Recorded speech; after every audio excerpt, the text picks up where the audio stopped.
Hi everyone and welcome back to my channel. Today I'm going to go over with you guys the books that I read in April and May. We're combining the 2 months because I don't really remember perfectly which books I finished when, since I was reading quite a few books at the same time and because I had that really quite long break with the passing of my grandmother. So let's get into it. Although first, if you hear a lot of noise in the background, Children's Festival just ended and they're all gathered outside and playing and making noise. So I don't know how much you can pick it up, but in case, there was a little kid playing with the kazoo about a few minutes earlier where I had to stop the video. And now I'm starting over, but it's probably best because I'm a little rusty and I was tripping up on my words quite a bit. So we're gonna try this again. So I ended up reading 5 books and 1 short story. Let me start with a book that I know that I definitely finished in April because this was the first book I read as I was trying to get back into reading. So basically, when my grandmother passed, I decided to put down all the books I was reading at that time because I was very much enjoying them and I didn't want my emotions to mar the rest of my reading. I want to be able to go back with a sound mind and continue enjoying those books. And so I decided I needed something as well that was simpler to read, something that wasn't, nothing poorly written, but just not as dense, not as heavy, and not as complicated a read, or maybe even emotional a read. So just something page turning really easy. So I decided to go with Six fourmis blanches, 6 White Ants by Sandrine Collette. Sandrine Collette has only, as far as I'm aware, had 1 book translated into English so far, and that was her book Nothing But Dust. And that book was actually really good. I highly recommend that one. I really enjoyed that one. But that one is actually very different from her usual fare. It's kind of like Sayaka Murata winning the Akutagawa Prize for Convenience Store Woman, and that book being actually very different from her usual works, her other works. So it's kind of the same thing. Sandrine Collette is actually more well known for her thrillers. And so I thought this would be perfect, right? An easy thriller. I'm familiar with the writer. I know kind of what to expect. So I thought this would be a good way to get back into reading. And it really, really was. But I'm going to say it right away. It wasn't this beautiful, wonderful, incredible book. It was mid-level, mediocre. It wasn't meh, but it was just like, I read it, I'm happy, it came at the right moment, it was exactly what I needed, but it's not something I'm going to recommend to everyone. But just to give you to the plot, just to at least tell you guys what the plot is, it's basically these 6 young, like 20-somethings, have been invited to take part of a trial hike. So there's a tourism program that wants to create this new guided tour, and they're on it to test the route. And this group, the main protagonist is called Lu, and she is the point of view that we get to see as we go through the story. But the thing is that she's not the only point of view we hear from. We also hear from this character called Matthias, and Matthias is from an area within the same mountainous region that is still very superstitious. It's a bunch of villages, a bunch of little small towns that he goes in between, and it's an area that still believes in sacrificing or sacrificing something for marriages or baptisms or funerals or births or just anything that requires good fortune. And so he's hired basically to sacrifice a sheep. He's get paid to sacrifice sheep. So he chooses a sheep, he throws him off a cliff, and with that comes good fortune to whoever paid for his services. And so the book basically goes back and forth between these 2 points of view as the 6 tourists get caught in a snowstorm during their hike. And so it's basically a story of survival, and it's a thriller story of how these 2 point of views connect, and are our 6 tourists going to survive their experience. So nothing, mind-blowing, world-changing. It's a thriller, it's fun, it was an easy read, it was what I need. It was a very straightforward ending. There's no like twist or turn. It was basically what you expect, or even if it's not something even if you don't really expect it, it's nothing like, you know, there's nothing surprising. It's just like, okay, the plot went in this direction. Now we have an ending. Now we have a conclusion. It's exciting. It's tense. There's action. But just not mind-blowing, but it was exactly what I needed at the time. So that's Six fourmis blanches by Sandrine Collette. Next, so I should say, so this is a book that's written in French. And so another reason that I chose this book is because if you watched my last video that I posted before, or while I was on my break, or that was the video that I explained why I hadn't been posting, and it was the video I posted right before going back to the States on vacation.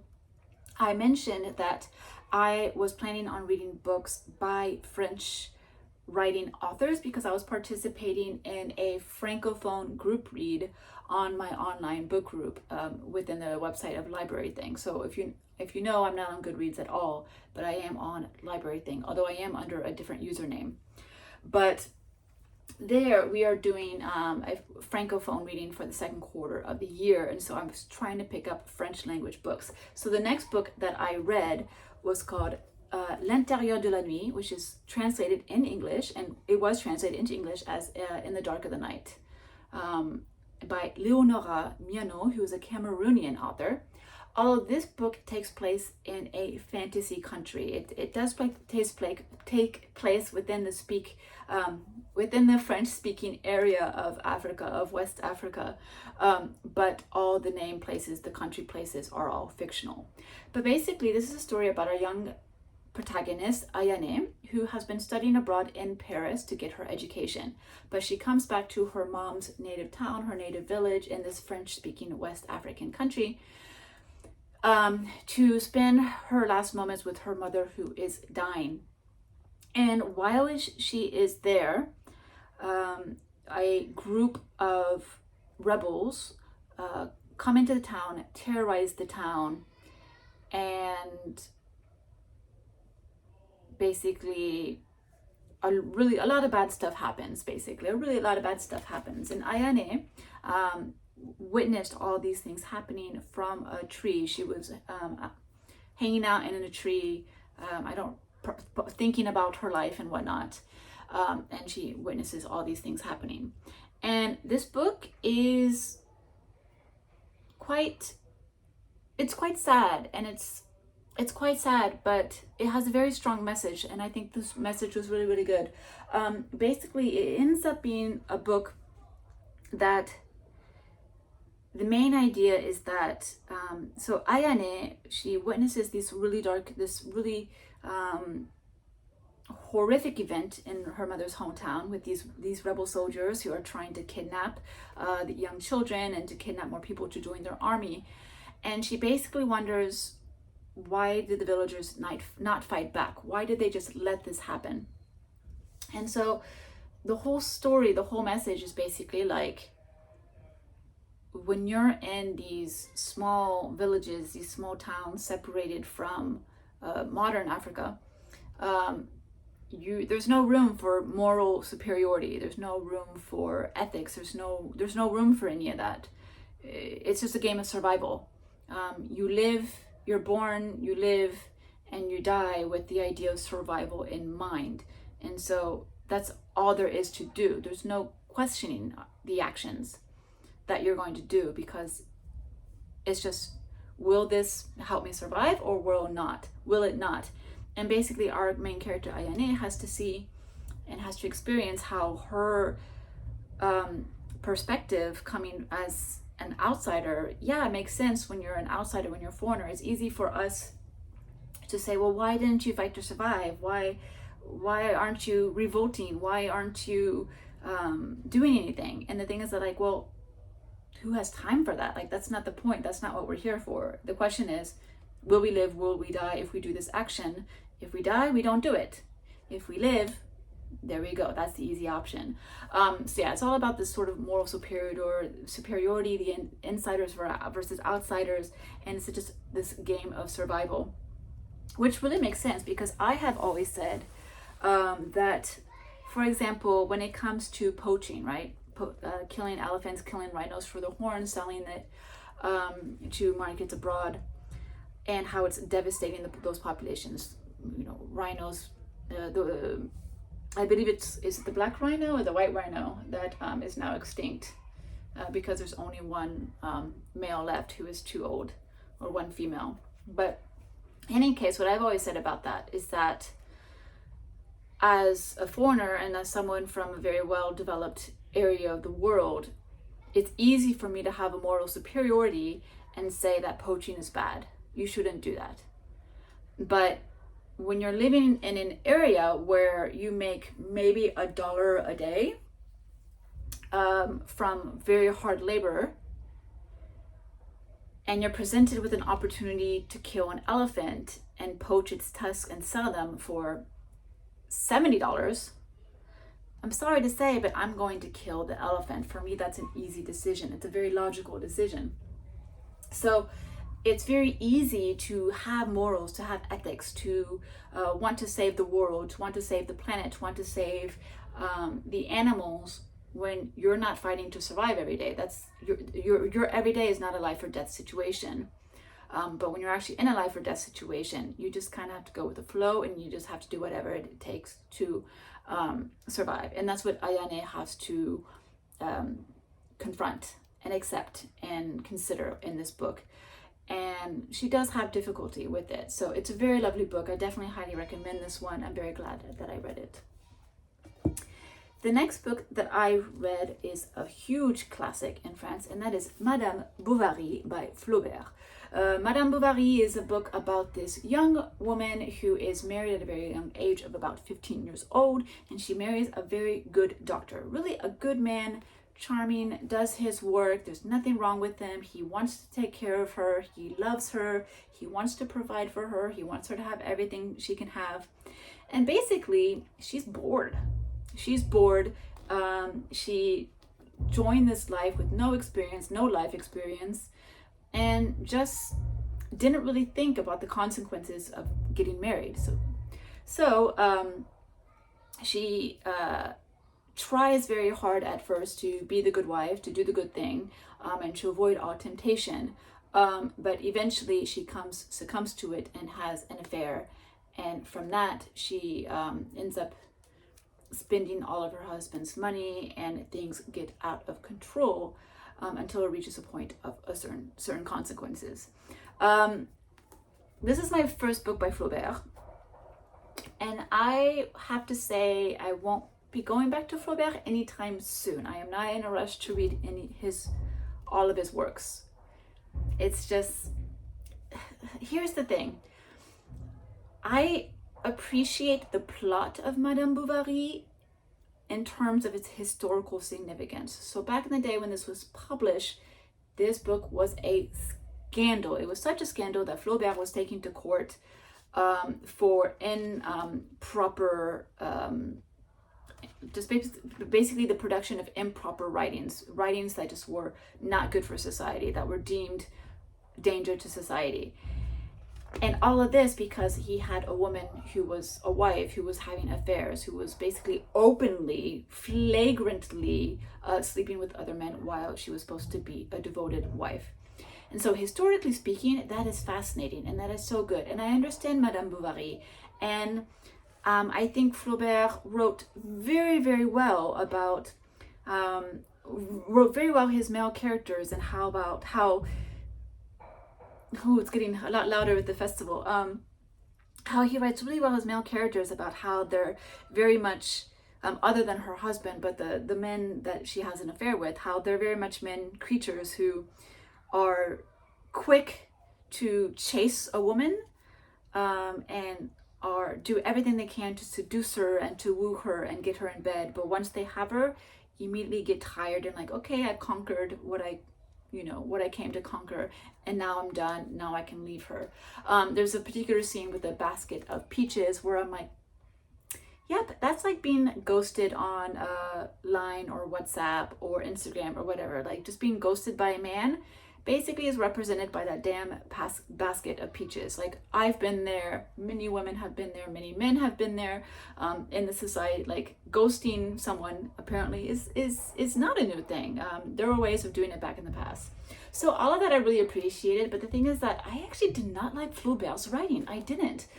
I thought it lacked flow, to be honest. I thought his manner of switching in between characters when they're talking was very choppy. I thought his scene changes were also quite choppy. There were moments where I was just like, wait, who's talking again? Like, how did we go from this scene to this scene? There's just a lack of transition. And for someone like me who has been reading all of Zola's work, who Zola focuses beautifully on like landscapes and just descriptions of every little scene, like everything is significant, and makes commentary on this and this and that. And in Zola's writing, it flows, and it's just amazing. That Flaubert just felt really, really choppy to me. So I wasn't enamored by the writing, and I thought that this was a weaker version of Anna Karenina. So the female character, Madame Flaubert and Anna Karenina, do have differences in their relationships. And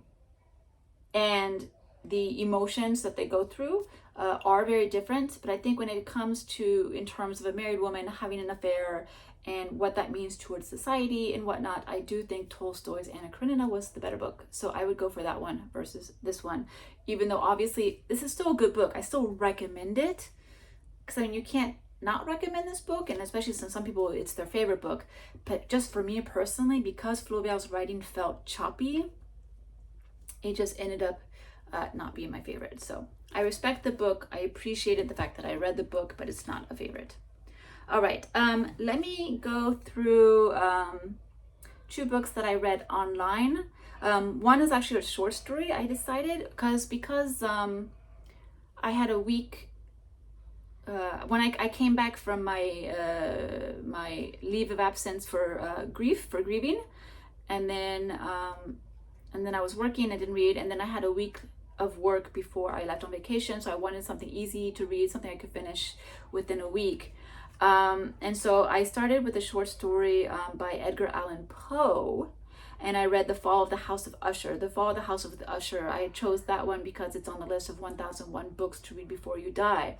And I have not read Edgar Allan Poe since middle school, where everyone reads The Raven, which was fantastic and it was beautiful, but I never had the idea come to me of like, you know what, I should revisit Edgar Allan Poe. But I can tell you, I'm so glad I did. Edgar Allan Poe, especially after reading Madame Bovary, his writing is beautiful, absolutely beautiful. And basically, The Fall of the House of Usher, it's a short story. It's about 30 pages of this man who gets invited to the home, the Usher home, the Usher home, which is owned by a man who was his childhood friend, a friend that they went to school together growing up. And they had been estranged ever since, but for some reason, Usher found the need to call his friend over because he was he was quite distraught at his sister being unwell.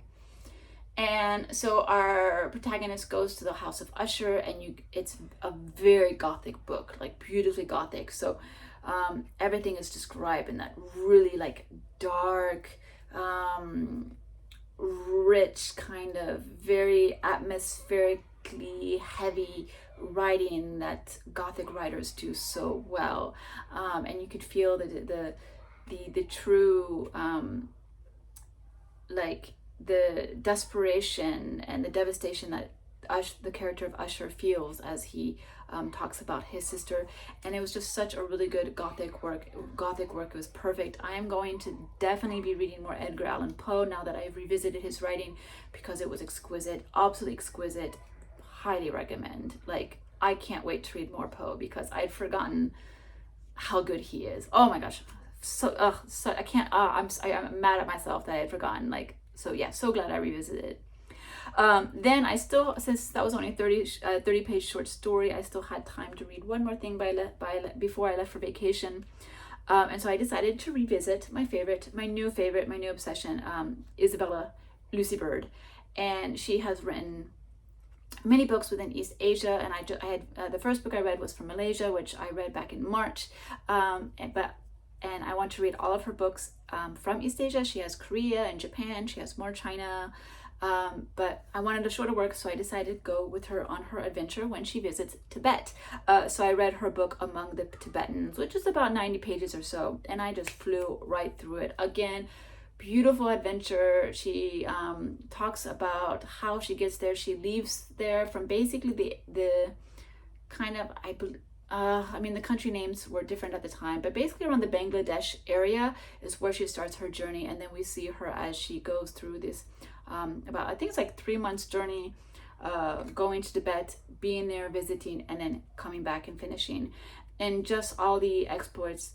So it's not so much about all the things that well, it's hard to describe, comparing the one with Malaysia, because in Malaysia she did so much. But Tibet was definitely more simple. It was definitely more about the journey than it was about, it was definitely more about the journey over her actual interactions with Tibetans, because all the little Tibetan villas that she went to, and not to make this sound, I'm not trying to make this sound bad, but they were kind of all the same. So there was less to observe in a way, which this sounds really bad in the way I'm saying, but it's just, this is just comparing it to the Malaysia book. But it was definitely like the journey, like her having to cross all of the rivers and all the really hard mountains at high altitudes with all of the altitude sickness, and discovering that one of the men on her crew was actually a bandit who was stealing.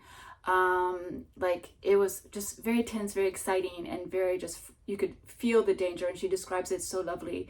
And she has such a way of just beautifully writing about everything. So when she stops to look at all the different flowers and all the different, stops to describe all the animals, the Tibetan cows that are in the area, it's exquisite, and the landscape and the people, and her meetings with the few other foreigners who are in the area, who one of them's a doctor, and the Tibetans have come to trust that doctor for medicine outside of their own home remedies. And so just all of that interaction is absolutely stunning, and it's beautiful. And she just, I just love this woman. I just absolutely love this woman. Again, like in Malaysia, she does make comments about people's appearance, but this can be expected from, a white woman who was fairly upper class in Victorian period England. Like, it's to be expected, but it's just fantastic, really beautiful, and I'm really glad that I read another work by her, and I'm just going to keep reading works by her because I am just absolutely fascinated by that woman. All right, the last book that I read, you guys will be so proud of me, is I read an Akutagawa Prize nominee, a fairly recent nominee. I think, well, by the time this video comes out, probably the winners of the most recent one will have already been announced. So like two Akutagawa Prize prizes ago, I read, I don't think that was a proper English sentence, but I read the book BoxBoxBoxBox by Sakamoto Wan. And again, like I said, this was a nominee for the prize. And this book, what's it about? Let's start with that. What's it about? It's basically this man who works in a delivery warehouse. Think Amazon, but not where you put items in the box. It's a delivery warehouse where all the parcels come through, and they have to be put on different conveyor belts to be relegated so that they can be delivered to different areas. So it's kind of a postal delivery warehouse. And this man's job is basically just to scan boxes and make sure they're going down the correct conveyor belt. And if they're not, he has to put them on a different one, etc., etc. And this is just his job all day.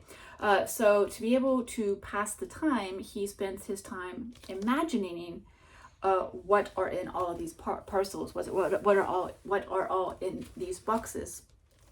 And with that, we come to a part where he finally gets the opportunity to sneak a peek into what one of the boxes contains, and after that, sort of chaos ensues, and the plot of the book jumps off from that. Now, I texted my friend when I had 20 pages left of this book. This is a 110-page book. Around page 90, I texted a friend and I said, this book is kind of a mess. This book is kind of a mess. And then I read the last 20 pages of it, and the mess finally made sense. But the mess finally making sense in the 20 minutes, I don't think make up for the rest of the book. So I understood why this book was nominated, but I also understood why this book did not win. That's what I'm gonna say. The book is it's interesting. I mean, because you follow this protagonist, and he's sort of has to just go through his daily life, and there are other protagonists in this book. And the thing is that, like, you're in this entire book, you're only in the warehouse. You don't go outside. So basically, the outside doesn't exist.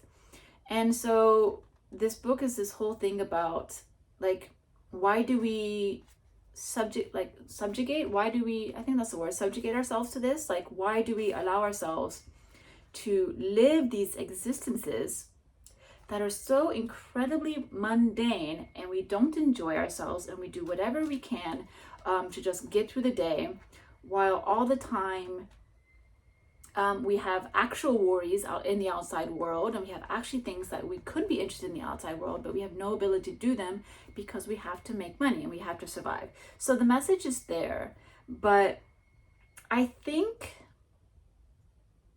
this book needed to do two things better. One, I think it needed to embrace the chaos more. I think it needed more chaos. I needed it to become really absurd, really wackadoodle, and just really just go full hard on it. I don't think the book did it enough.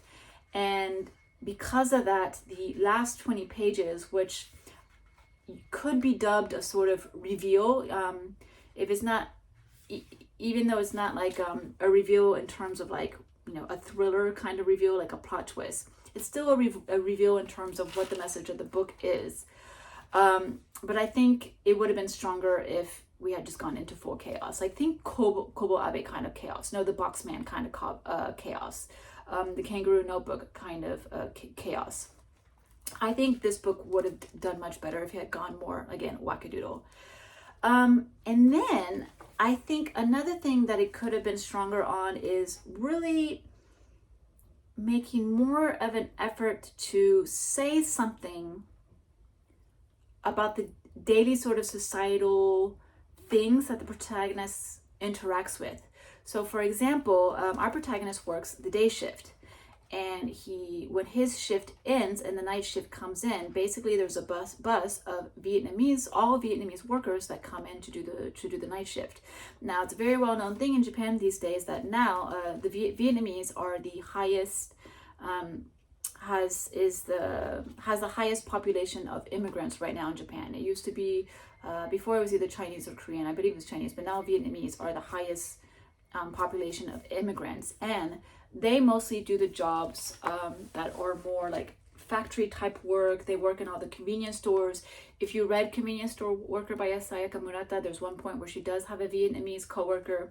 So if you see a lot of other contemporary works, often if a character goes into a convenience store, they always interact with the Vietnamese worker. Like there's commentary being made, and so yeah, it's this thing where all the Vietnamese immigrants in Japan these days are doing these high labor jobs, these jobs that Japanese people don't want to do anymore.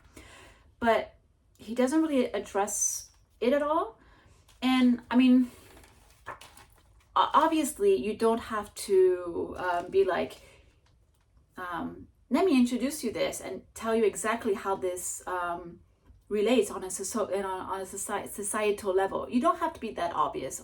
Obviously, that would be, you know, what is it? Nailing a nail with a hammer with a head, kicking a dead horse. It's whatever the metaphor is. it doesn't need to be so like, you don't have to be like so obvious with it. But I think he could have made a bit of a point about it. You know, I think he could have made it slightly more relevant to the plot, other than just here's a nice night shift with a bunch of Vietnamese people. Like, he could have made a comment about like, okay, this is me as a Japanese person and how I see the mundane in this work, and how I am unable to live this life, or I'm obligated to live this life that I don't really want to live. And then he could use that to sort of compare with the Vietnamese employees. But because there's a language gap, basically the Vietnamese employees, they only interact with one another, they only speak Vietnamese, they don't speak any Japanese. Again, it's a night shift versus day shift thing. So yeah, maybe he couldn't really make an observation on them because he doesn't understand their point of view.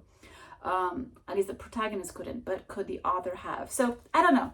I feel like there were like certain little things like that were introduced in the book that make sense, and are definitely relevant in terms of what Japanese society is like these days.